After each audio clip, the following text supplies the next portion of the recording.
মাছে ভাতে বাঙালি, আর সেই মাছই কিন্তু আমাদের সব থেকে একটি ফেভারিট মাছ হলো ইলিশ মাছ। আর ইলিশ মাছটা আমরা বাঙালিরা সবাই কিন্তু কম বেশি পছন্দ করে থাকি।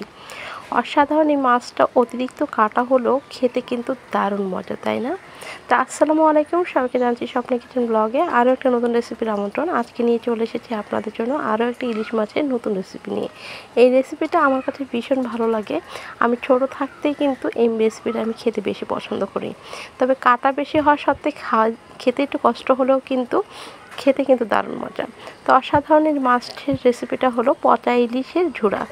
তার জন্যই আমি প্রথমে এখানে নিয়ে নিয়েছি পচা ইলিশ মাছ, মানে মাছটা একটু নরম। তো এই নরম মাছটা আমি ভালোভাবে আগে থেকে ধুয়ে পরিষ্কার করে নিয়েছি, ভেতরের নাড়ি বুড়িগুলোও কিন্তু ফেলে দিয়েছি। এখন এগুলোকে আমি ছোট ছোট টুকরো করে নিব প্রথমে।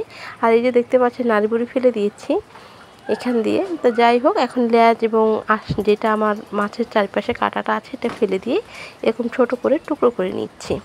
তো এই মাছটা একটু নরম হওয়ার সাথে কিন্তু এভাবে রান্না করলেই খেতে ভালো লাগে। ইলিশ মাছ নরম হলেও কিন্তু অনেক দাম থাকে। তো যাই হোক, এখানে আমি দিয়ে দিয়েছি হাফ চা চামচ রসুন বাটা, সামান্য পরিমাণ লবণ, হাফ চা চামচ হলদে গুঁড়া, এমনকি হাফ চা চামচ মরিচের গুঁড়া দিয়ে খুব ভালোভাবে সব কিছু একত্রে মেখে নিব। আর সঙ্গে এখানে আমি সামান্য পরিমাণ ধনের গুঁড়াও অ্যাড করে দিচ্ছি। তো ধনের গুঁড়াটা দিয়ে খুব ভালোভাবে এখন মাছটাকে মাখিয়ে নিতে হবে। মাছটা মাখানো হয়ে গেছে, এখন এখানে আমি চলে যাব রান্না করতে। তো একটি ফ্রাই প্যান কড়াই বসিয়ে দিয়ে দিয়েছি পর্যাপ্ত পরিমাণ তেল। মাছের ঝোড়া তৈরি করার জন্য কিন্তু তেলের পরিমাণটা একটু বেশি লাগে। তেলটা গরম হয়ে যাওয়ার পর একটা একটা করে মাছগুলোকে আমি সুন্দরভাবে তেলের মধ্যে বসিয়ে দিব। মাছের এই পিঠটা একটু লাল লাল করে ভেজে নিব, মানে দুটো পাশে প্রথমে আমি লাল করে ভেজে নিব। এতে ইলিশ মাছের ফ্লেভারটা খুব ভালো লাগে, তার জন্যই কিন্তু প্রথমে একটু লাল করে ভেজে নিলে ইলিশ মাছের ঝোড়াটা খেতে বেশি মজা হয়। তো যাই হোক, একটা পিঠ যখন লাল হয়ে গেছে তখন আমি সুন্দর করে মাছটাকে উল্টে দিব। এ পর্যায়ে যদি একটু ভেঙে যায় তাতে ভয়ের কিছু নেই, ভেঙে যাক, সমস্যা হবে না, কারণ এটা তো ঝুরাই রান্না করব, তার জন্য কিন্তু না ভাঙলেও সমস্যা হবে না। তো যাই হোক, মাছগুলোকে উল্টিয়ে এই পাটটা একটু লাল করে ভেজে নিতে হচ্ছে। দুই পাশে যখন লাল লাল করে ভাজা হয়ে যাবে তখনই মাছটাকে আমি এরকম করে ভেঙে দিব। সুন্দর করে মাছটাকে আমি কিন্তু ভেঙে দিচ্ছি, দেখতে পাচ্ছেন, কারণ এটা ঝোড়া রান্না করা হবে। আর প্রথমে এরকম লাল করে ভেজে নেওয়ার কারণে কিন্তু মাছের ফ্লেভারটাও খুব ভালো আসে।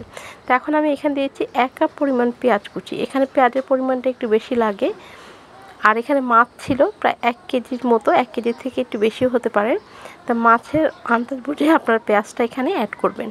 এখন মাছের সঙ্গে পেঁয়াজটাকে খুব ভালোভাবে মিক্স করে আমি অনবরত রান্না করতে থাকবো। আর এখানে সামান্য পরিমাণ একটু হলুদ অ্যাড করে দিব যেন কালারটা ভালো আসে, সেই জন্য।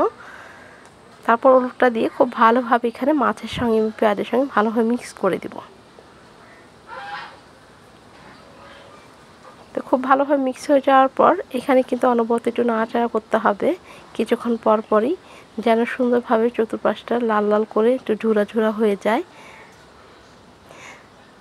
দেখেন একটা পাশে যখন একটু লাল হয়ে গেছে তখনই কিন্তু এটা আমি উল্টে দিয়েছি। আর এখানে কিছু দিয়ে দিয়েছিলাম কাঁচা মরিচ, যেটা আসলে ভিডিওতে অ্যাড হয়নি। তারপর স্বাদ মতো সামান্য পরিমাণ লবণ অ্যাড করে দিয়েছি, কারণ পেঁয়াজ দিয়েছি, পেঁয়াজের কিন্তু একটা লবণের টেস্টের দরকার, তাই লবণটা এখানে আমি অ্যাড করে দিলাম। আর এইভাবেই অনবরত নাড়াচাড়া করে কিন্তু আমি মাছটাকে ভেজে নেব। দেখুন ভাজতে ভাজতে একসময় কিন্তু মাছগুলো ঝুরঝুরে হয়ে যাবে। ঠিক সেই পর্যায়ে এখানে আমি দিয়েছি একটা নাগা মরিচ বা আপনার বোম্বাই মরিচ, যেটাই বলেন না কেন। এটা খুব একটা ফ্লেভারও আসবে, আবার একটা ঝালও নিয়ে আসবে। তো এখন দিয়ে খুব ভালোভাবে নেড়েচেড়ে আবার একটু মিক্স করে নিচ্ছি। আর এভাবে নাড়াচাড়া করতে করতে কিন্তু মাছটা দেখেন একদম ঝুরঝুরে হয়ে গেছে। এ পর্যায়ে এখানে আমি গাছ থেকে দুটো লেবু পাতা এনে তারপর দিয়ে দিচ্ছি। ইলিশ মাছের ঝোড়ার মধ্যে কিন্তু অবশ্যই চেষ্টা করবেন লেবু পাতাটা দেওয়ার জন্য। আপনি নাগা মরিচটা দেন আর নাই বা দেন, কিন্তু লেবু পাতাটা অবশ্যই দেওয়ার চেষ্টা করবেন, তাহলে কিন্তু ফ্লেভারটা খুব ভালো আসে। আর এই ইলিশ মাছের ঝোড়াটা খেতেও কিন্তু অনেক টেস্টি হয়। তো যাই হোক, আমার কিন্তু ঝোড়াটা হয়ে গেছে, এবার নামিয়ে ফেললাম। এই যে দেখতে পাচ্ছেন কতটা সুন্দর লোভনীয় একটি ইলিশ মাছের ঝোড়া। ইলিশ মাছ নরম হলে কিন্তু এই ঝোড়াটা খেতে বেশি ভালো লাগে। তবে যারা কাটা ছাড়া আসলে ইলিশ মাছের ঝোড়া খেতে চান তাদের জন্য কিন্তু আমার চ্যানেলে একটা অলরেডি ভিডিও দেওয়া আছে, আপনারা চাইলে কিন্তু ওই ভিডিওটা দেখে নিতে পারেন। ওইখানে ছোট থেকে বয়স্ক বৃদ্ধ লোকেরাও কিন্তু ওই ইলিশ মাছের ঝোড়াটা খেতে পারবে। তো রেসিপিটা আপনাদের কাছে কেমন লাগলো সেটা অবশ্যই জানাতে ভুলবেন না। আর চ্যানেলে নতুন হয়ে থাকলে চ্যানেলটাকে সাবস্ক্রাইব করতে একদম ভুলবেন না। পাশে থাকা বেল আইকনটা বাটিয়ে দিয়ে নোটিফিকেশন অন করবেন, সেক্ষেত্রে কিন্তু স্বপ্নে কিচেন ব্লগে এবং নতুন নতুন রেসিপিগুলো কিন্তু সবার আগে আপনার কাছে পৌঁছে যাবে। দেখা হবে আর নতুন রেসিপি নিয়ে, কিন্তু ভালো